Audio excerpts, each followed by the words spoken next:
Hello and welcome to Hearts of Iron 4, the World War II simulator game that puts you in the seat of such great nations like Paraguay and Liberia, countries who are detrimental to the war effort. But we're going to go with a slightly less important country in this playthrough. We're going to play as the German Reich. So, as you can see here, right off the bat, we got our little map here, we got a little chunk of Poland up here, and then we have this red glowing zone. Well, we're going to learn all about that once the game gets going. So obviously, it's 1936. War hasn't quite kicked off yet. Hitler is our leader. We are mostly fascist. We're a totalitarian regime. We never have elections, and the Nazis are in control. I'm going to play on regular and Iron Man mode, which means I cannot go back and change things if they go horribly, horribly wrong. As well as I've turned off historical AI focus, which means that anything can happen. It's not going to follow what traditionally happened in the war. Anything can happen, such as Poland creating its own faction, right? The Soviets going to war with Japan early, China winning the war, which happens more than you'd think, right? So let's get this going. You get a nice little scary starting music. And the game crashed. No. No. Alright, we're back. Thought the game crashed. But it didn't. So, here we are in January 1st, 1936. We've got quite a lot going on. It can seem quite busy, but when you break it down, it can get pretty simple. So the first thing we need to do is select a national focus. So this is basically putting our country in the direction it needs to go in. So we're going to start off by reoccupying the Rhineland, which was that glowing red part of our country, which means we can't put any soldiers in there. But this is okay. We're not going to get aggressive towards Netherlands and Belgium and France, maybe, and little Luxembourg. In this playthrough, we're going to do things a bit different. We're going to show you how cool this game can be and how you can change the course of history. As the German Reich, we're actually going to change ourselves and we're going to go democratic. And we're going to be peacekeepers of the world, or like liberators of colonies, right? So by the end of this, Germany shouldn't really be much bigger than this, but we'll see how things go. So we got our Rhineland occupation going. We need to get some research going. And in this game, you always need production. So we're going to be doing things that make our factories better, being able to build things quicker, research things faster, and better guns. Germany's a pretty powerful country to start off in this game. We're going to build some more civilian factories, which help us build things in our country. We'll put them in the middle here, so in case we get invaded, they're safe. We're producing guns, we're producing support equipment, and artillery, and some tanks, and some trucks, a couple of planes, and then we got some close air support, and some bombers. Now, Germany in World War II wasn't exactly known for its naval capacity, so we're not going to build any cruisers or destroyers. What we're going to focus on is just building a whole crap load of submarines, and that is going to be how we're going to fight our naval war. We're just going to overload our enemies with raiding, their convoys, cutting off supplies, taking out troops. We need some supplies. We have a lot of steel, but we don't have a lot of oil. So we're going to lean on the Russians. I know that doesn't go well in the war for them, and we're going to take some rubber from the British. We're going to get along with everyone. We're going to be peaceful, democratic Germany. So as you can see, too, we have this massive amount of soldiers. Mostly infantry, a couple of trucks, and some tanks. So while I'm doing this, we're going to get the clock moving while I kind of sort out my troops. Actually, sorry, I'm going to pause it. It's quite important to get your troops all set up first. So we got our first army here. Who's going to lead these guys? Heinz Grudrin. No, he's a tank guy. We don't want a tank guy. Kurt Student. He's pretty good at fighting without supplies. So we're going to put him on the border of Austria because maybe we can bring freedom to the Austrian people first. So we're going to move them all down there. And what do we have left? We have 1 mountain division. He'll create his own little army. We'll fill that in later. He's going to go on the border of Switzerland. Just got to keep those Swiss in line. And then what else do we have? We have some horses, but we're going to change those horses into SS divisions.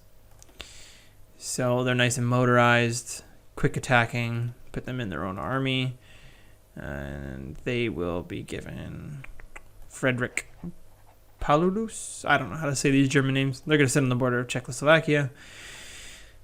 And we have our tanks left, which, you guessed it, it's going to be led by Erwin Rommel, the tank master. He's also going to sit on the Austrian border, but he's going to sit here in the north, and I'm going to give him a battle plan to attack Vienna right away. This is in case Austria doesn't see the light and wants to join our freedom. So we got some submarines there, got a little naval fleet there. It's not much. It's going to get destroyed pretty quickly. But we will merge it all together. And Germany, to move forward in the game of Germany, you need to train a lot of soldiers. So we're going to create some more infantry divisions. And I always like to go with a solid 22 as many as we can make right now. So we're just going to go with 22 and see how many we can get. So that is all the technical mumbo jumbo of the game. And you'll kind of see how it goes as we move forward. It's how I learned the game. I really didn't study it. I learned by watching other people play. So let's move the clock forward. So as you can see, all our troops, they're moving to the south. They're like, yeah, you know what? We got Hitler in charge. He's aggressive. He's looking at Austria, you know. He's got like a bead of sweat going down his face as he's so excited to get in there. He wants that Austria so bad because that's where he came from, and maybe he misses them. So he wants to kind of just merge it with Germany. You can control the time of the game, so you can see up here in the top corner, days are going by pretty quick. But you can make it go by even quicker. But it tends to make the game lag a little bit. But for the sake of keeping the video exciting, I'm just assigning admirals to my navy. I'm going to speed it up. Oh, look at, we have all these planes too. We don't really need any planes out right now. I always like to get rid of them. I only use planes as needed in battle. So like I don't need planes sitting on the runways right now ready to go when we're not even close to fighting anyone. It's a waste of time and manpower and planes, and so there's not a plane in the sky in Germany. All our pilots have to go home and wait. So let's move time nice and fast and forward here. So our men are pretty well supplied. You can go to the screen, you can see. So we need 18,000 guns. So it's quite a tall order, but you can make guns quite quickly in this game, especially once you see we get some more factories going. We'll make them nice and quick. We can check on the progression of things here. Our Rhineland's coming along well. But you'll see here in a moment, things in the game will like kick off. It's a bit slow at the start, but you'll be surprised how fast this game gets going once the war breaks out, which usually happens, obviously in 39.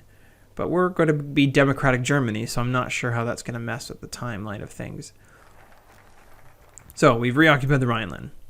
Hitler's still in power. We're still being a little bit aggressive. We're like, you know what? We want to put our soldiers on our land, so the French can just shove it up their butt. But we can't take Austria yet because we need like 500,000 men in the field fighting.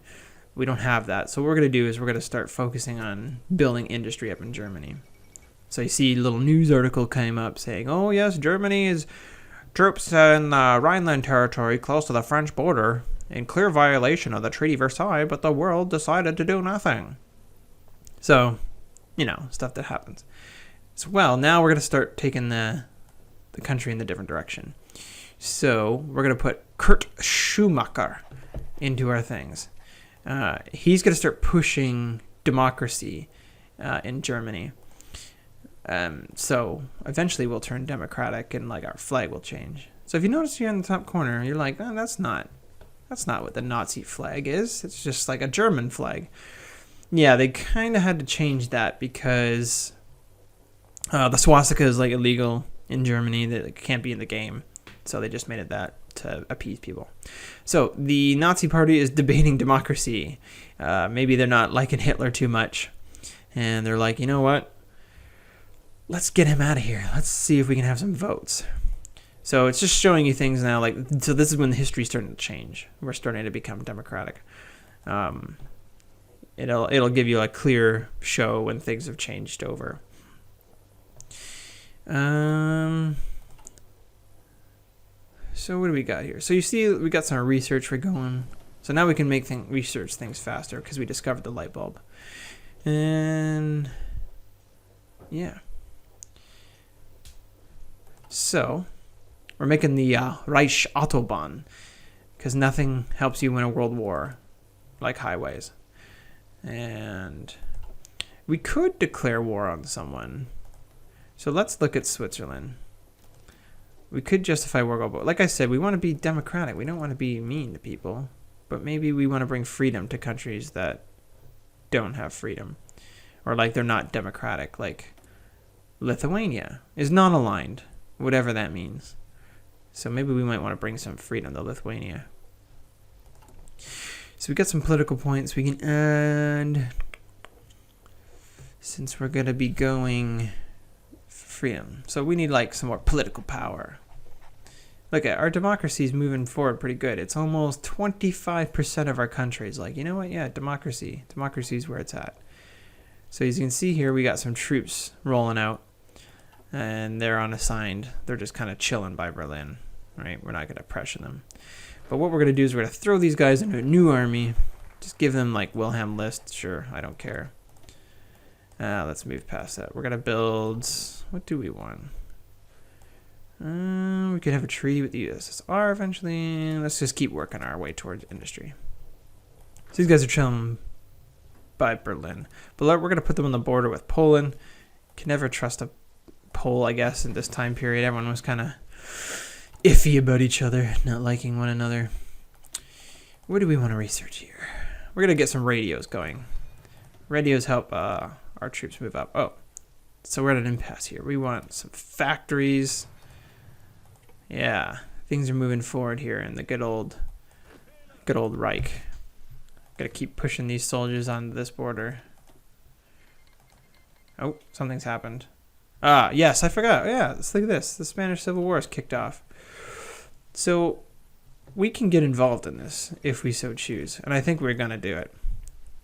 We're going to take good old Rommel here, and we're going to send him to Spain. So we're still fascist, so we're still going to pretend to be fascist. We want to send in volunteers. Where's the button? Send volunteers. So we can send 2. So one of these panzer divisions has got to go. You can't go with Rommel. So we'll send 2 tank divisions with Rommel. He's got to go over there and help out the Spanish. So this will give us a little preview of the combat of this game. We just got to wait for our troops to get there. So we can see the nationalists, so the fascist Spain, is the dark orange. And the Republicans, so the communists, are yellow. Looks like the war is going to end before we can get there. So our tanks have shown up. They're going to run over here and take out this little pocket in the north. So we can watch them steamroll over there. They're going to go past some Spanish horses on the way. No, go down here and take this land first. So us and this. So here we go. We're going to attack this little port. The green is good. Green is always good. We're pushing them out. And we took the port. So helping Spain win the war doesn't really get us anything land-wise or resource-wise, but it gives us experience. So like Rommel's becoming a better general by helping out the Spanish here. So we're going to bring our tanks down here, and we're going to split this Spanish force in half. We're going to cut down the middle here, and this will hurt their supply lines. So we're going to take this. Oh. Elsewhere in the world, Italy has taken out a third world African nation, and it only took them 7 months to do it. Italy sucks in this game. They really don't do much, just like in the real war. As well as who else is really useless? The Japanese are very useless in this game. They never beat the Chinese. So our tanks are doing quite well. The Spanish are not prepared for this because they're very low in supplies. Our tanks are just rolling them over. We're just going to march right into Barcelona. Look at that. You can hear the gunfire going off in Barcelona. So we took Barcelona. So all these troops now are getting no supplies because we took their harbor. So we're just going to make our way around Spain, taking all these territories. They won't know what hit them. Look at this. It's a beautiful thing. And as we move forward, our research is still going. Germany is getting stronger. We're moving forward. We're building stuff, getting more resources, helping the Spanish out. But the twist in this plot will be that Germany is going to turn democratic. Plot twist. Who would have thunk it?